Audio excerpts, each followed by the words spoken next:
Bismillahirrahmanirrahim. Assalamualaikum warahmatullahi wabarakatuh. Di dalam surat An-Nahl ayat yang ke-18. Dan seandainya kalian ingin menghitung-hitung nikmat Allah, maka tentunya kalian tidak akan pernah bisa dan tidak akan pernah sanggup untuk menghitung semua nikmat yang Allah Subhanahu wa Ta'ala telah anugerahkan kepada kalian. Maka oleh karena itu sudah sepantasnya bagi kita untuk senantiasa memuji Allah Subhanahu wa Ta'ala serta bersyukur kepada Allah Subhanahu wa Ta'ala atas segala nikmat yang Allah Subhanahu wa Ta'ala anugerahkan kepada kita, mulai dari nikmat iman, nikmat Islam, begitu juga nikmat al-hidayah ila shiratal mustaqim. Di dalam satu hadis dari sahabat Utsman bin Affan radhiyallahu anhu yang diriwayatkan oleh Imam Muslim, kata Rasulullah sallallahu alaihi wasallam, barang siapa yang dia meninggalkan dunia ini dalam keadaan dia memahami makna dari kalimat tauhid, dari kalimat la ilaha illallah, kalimat yang membedakan antara seorang muslim dengan orang kafir. Maka barang siapa yang dia meninggalkan dunia ini berada di atas kalimat ini, kalimat tauhid, yaitu maknanya dia istiqamah di dalam iman, istiqamah di dalam Islam, maka kata Rasulullah sallallahu alaihi wasallam, dakhala jannah, maka dia akan masuk ke dalam syurganya Allah Subhanahu wa Ta'ala. Maka dari itu, menjaga nikmat iman dan Islam ini juga merupakan bagian yang sangat penting yang hendaknya kita untuk senantiasa memperhatikannya. Sampai-sampai Rasulullah sallallahu alaihi wasallam beliau senantiasa memberikan peringatan ini untuk menjaga nikmat iman dan nikmat Islam agar jangan sampai hilang dari dalam diri kita ketika ajal menjemput kita.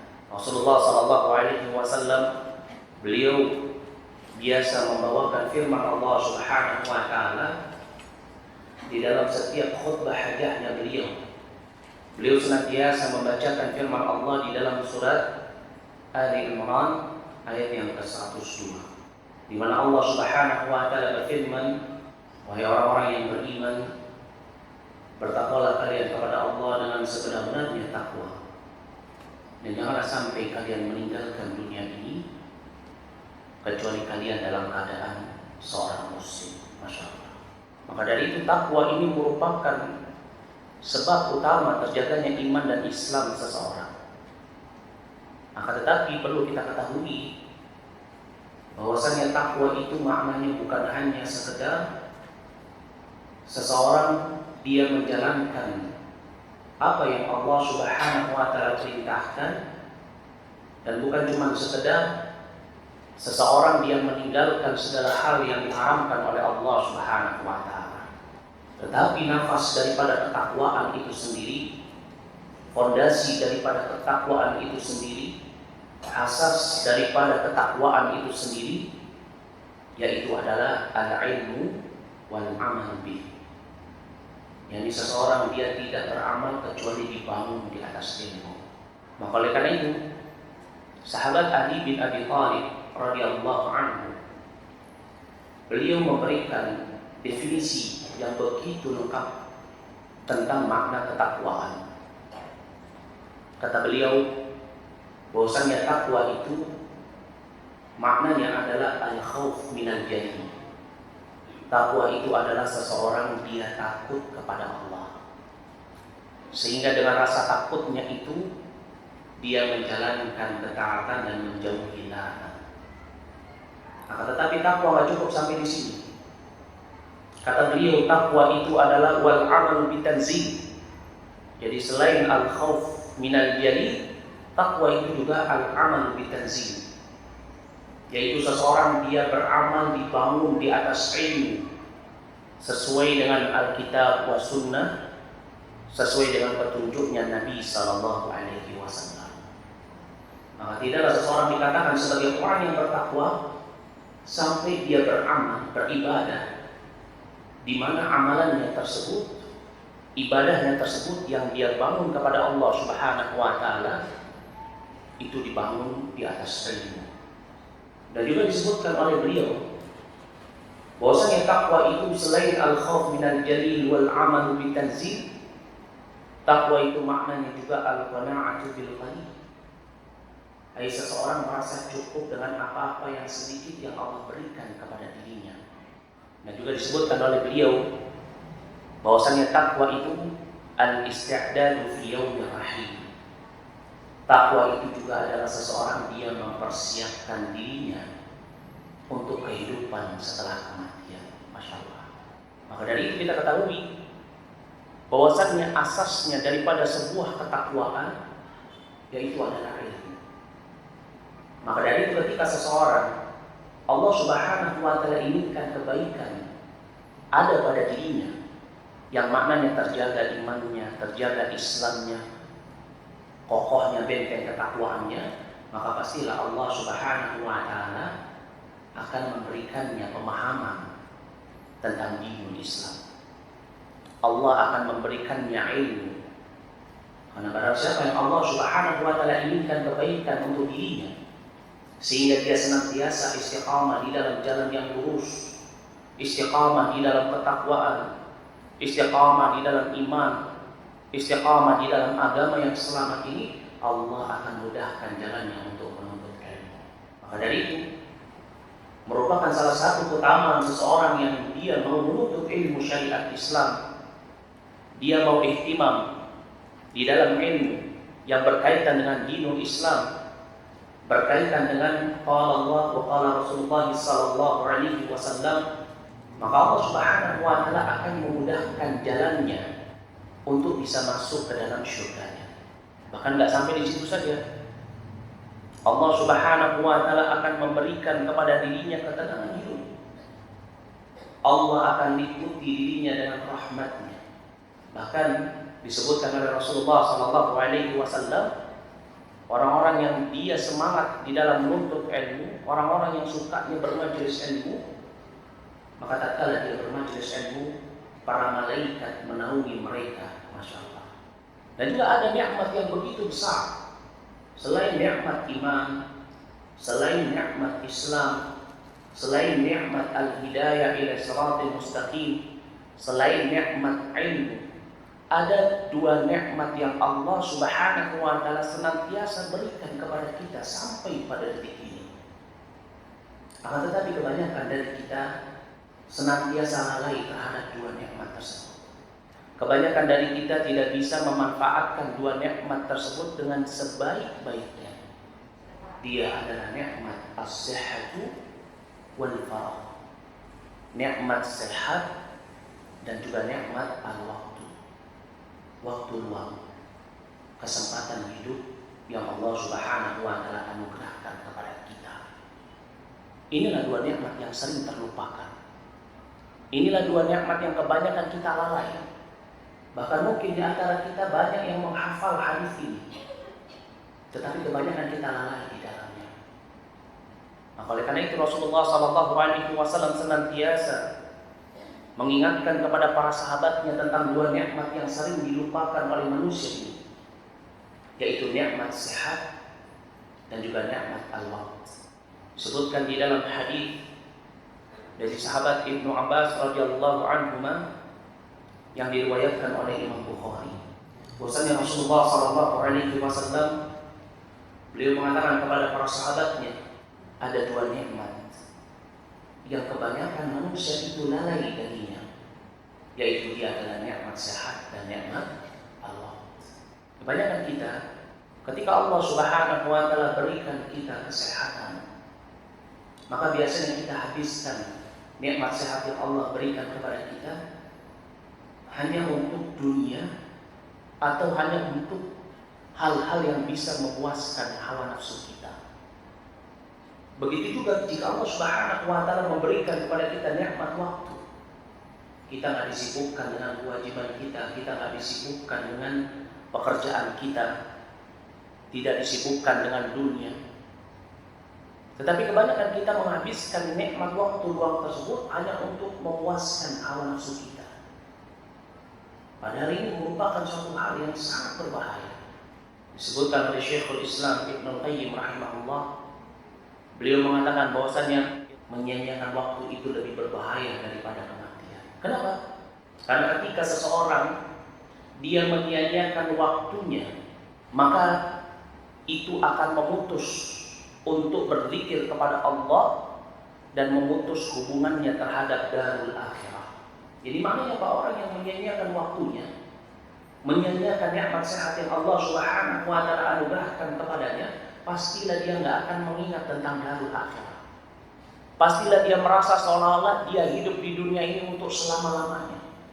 Akan tetapi disebutkan oleh Syekhul Islam Ibnu Qayyim rahimahullah, maut itu cuma memutus dirimu dari dunia dan orang-orang yang ada di dalamnya hakam.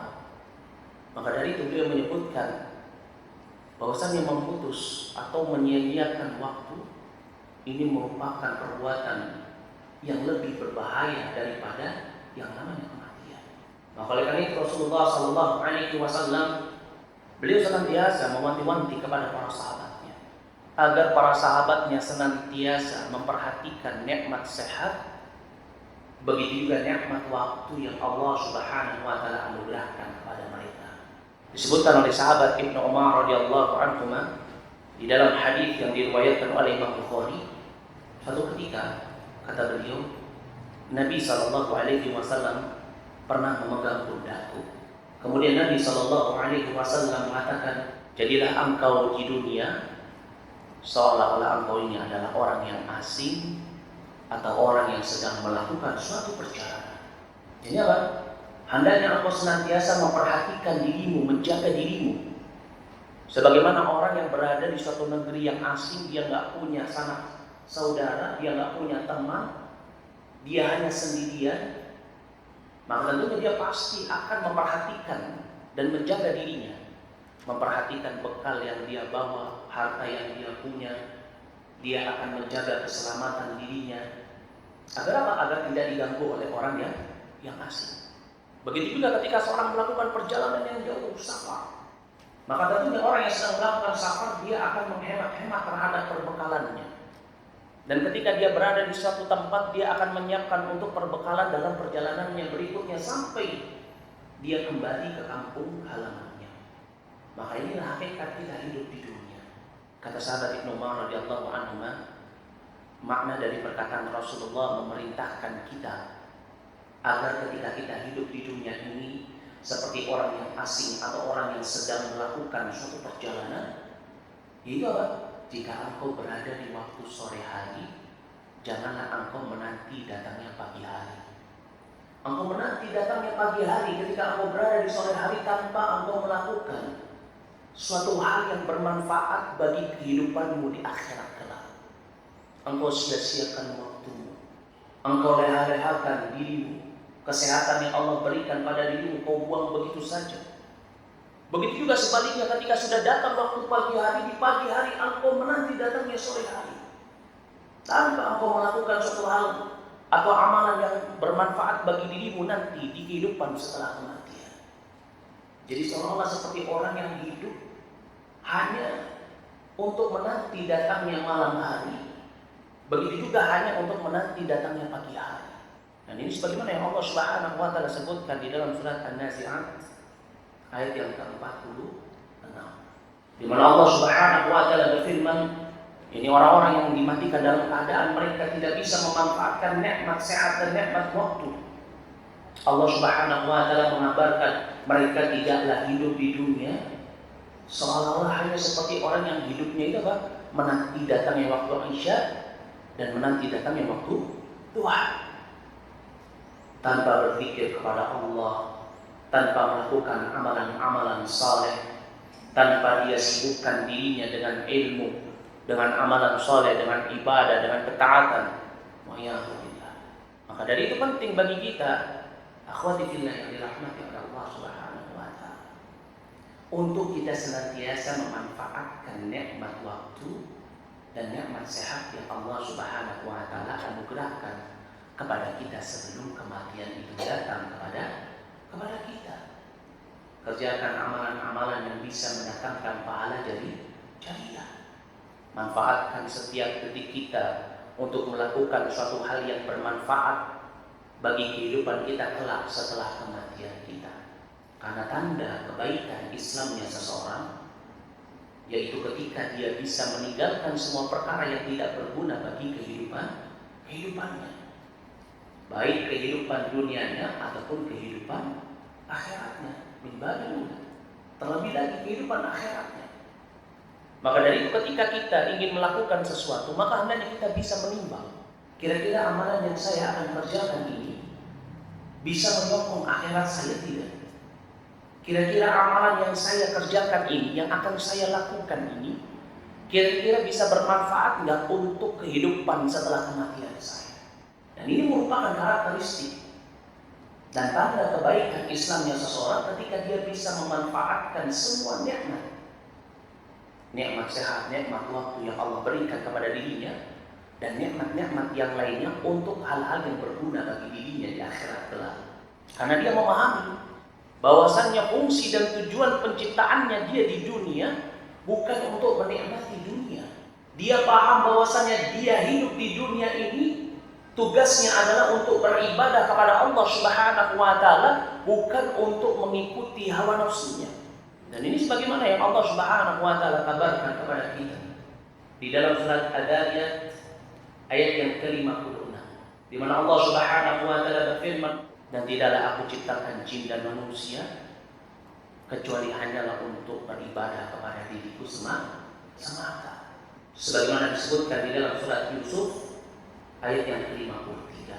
Allah Subhanahu wa taala berfirman, Yusuf berkata, sesungguhnya hawa nafsu itu senantiasa memerintahkan kepada perkara-perkara yang jelek, menyebabkan seseorang lalai dari nikmat sehat, nikmat waktu, menyebabkan seseorang dia melakukan hal-hal yang tidak bermanfaat bagi dirinya, kecuali hawa nafsu yang dirahmati oleh Rabb, yaitu hawa nafsu yang dibendung di atas ketakwaan kepada Allah Subhanahu wa taala. Disebutkan di dalam hadis dari sahabat Abu Hurairah radhiyallahu anhu yang diriwayatkan oleh Imam Muslim. Kata Rasulullah sallallahu alaihi wasallam, dunia ini merupakan penjaranya orang-orang yang beriman dan juga merupakan syurganya orang-orang yang kafir. Kenapa? Karena syurganya orang-orang yang beriman nanti fi daril akhirah. Syurganya orang-orang yang beriman, orang-orang yang bertakwa, yaitu adalah nanti ketika mereka telah menghadapi kematian. Adapun orang-orang kafir, syurga mereka adalah dunia. Maka jangan heran kalau misalkan kita lihat banyak orang-orang munafik, orang-orang yang bermaksiat, orang-orang yang kafir, Allah limpahkan hartanya kepada mereka, Allah berikan mereka rezeki yang banyak, sedangkan kita yang setiap hari mengangkat kedua tangan berzikir kepada Allah, membaca kalamullah, salat malam, salat yang wajib ditambah dengan salat yang sunnah, suka bersedekah, tetapi Allah Subhanahu wa taala menahan rezekinya untuk kita. Kenapa? Karena memang Allah Subhanahu wa taala menguji kita. Karena memang Allah jadikan dunia ini sebagai syurganya orang-orang kafir, karena mereka nanti tidak akan mendapatkan syurga di kehidupan akhirat. Melainkan syurga itu hanya diberikan bagi orang-orang yang beriman, orang-orang yang Islam, orang-orang yang bertakwa kepada Allah Subhanahu wa taala, orang-orang yang dia paham terhadap fungsi dan tujuan hidupnya di dunia, sehingga dia bisa memanfaatkan semua nikmat yang Allah berikan kepada dirinya. Dan ini sebagaimana yang dikabarkan di dalam hadis dari sahabat Abu Sa'id Al-Khudri radhiyallahu anhu. Hadis yang diriwayatkan oleh Imam Bukhari dan Muslim. Kata Rasulullah sallallahu alaihi wasallam, sesungguhnya perkara yang paling aku takutkan terjadi pada diri kalian min ba'di, setelah meninggalnya Nabi sallallahu alaihi wasallam, yaitu Allah bukakan untuk kalian pintu-pintu dunia dan juga perhiasan-perhiasan dunia. Sehingga seseorang ketika Allah berikan kepada dirinya harta yang banyak, dunia yang banyak, Allah mudahkan segala urusannya yang berkaitan dengan dunia, Ini menyebabkan dirinya itu menjadi apa? Menjadi lalai. Lalai untuk beribadah kepada Allah, lalai untuk menjalankan kewajibannya, lalai terhadap tujuan hidupnya. Disebutkan di dalam hadis dari sahabat Abu Hurairah radhiyallahu anhu yang diriwayatkan oleh Imam Tirmidzi. Kata Rasulullah sallallahu alaihi wasallam, sesungguhnya dunia ini terlaknat, maka terlaknatlah semua yang berkaitan dengan dunia. Kata Rasulullah sallallahu alaihi wasallam, semuanya terlaknat yang berkaitan dengan dunia atau apa-apa yang ada di dunia, kecuali orang-orang yang dia masih mengingat Allah Subhanahu wa taala. Orang-orang yang senantiasa menjalankan ketaatan, seorang yang berilmu dan orang yang menuntut ilmu, inilah orang-orang yang terbebas dari terlaknatnya dunia. Sebutkan di dalam hadis dari sahabat Abu Hurairah radhiyallahu anhu yang diriwayatkan oleh Imam Tirmidzi. Kata Rasulullah sallallahu alaihi wasallam, Allah Subhanahu wa taala berkata, ini hadis qudsi, ya ibadi, atau di dalam riwayat yang lain dia benar ada, luangkan waktumu untuk beribadah kepadaku. Aku akan penuhi dadaku dengan kekayaan dan aku akan mengangkat kemiskinan yang ada pada dirimu. Akan tetapi wa illa, kalau engkau tidak melakukannya, tidak mau beribadah kepadaku, engkau tinggalkan ibadah demi dunia, maka aku akan jadikan kedua tanganmu dipenuhi dengan kesibukan terhadap dunia. Habis waktunya untuk dunia, habis sehatnya untuk dunia, tetapi aku tidak apa? Aku tidak angkat kemiskinan yang ada pada dirimu. Maka dari itu hendaknya kita senantiasa untuk muhasabah. Kita menghisab diri kita, menghitung amalan kita, menghitung nikmat yang Allah berikan, lalu apa yang kita pergunakan untuknya. Jangan seseorang banyak menghisap orang lain. Ini kebiasaan kita. Ya. Kita ini sukanya menghisap orang lain, tetapi kita sering lalai untuk menghisap diri kita. Padahal waktu terus berjalan, detik terus berputar. Maka hendaknya kita untuk senantiasa mengingat nikmat sehat dan nikmat waktu yang Allah berikan kepada kita, agar kita manfaatkan dengan sebaik-baiknya. Assalamualaikum warahmatullahi wabarakatuh.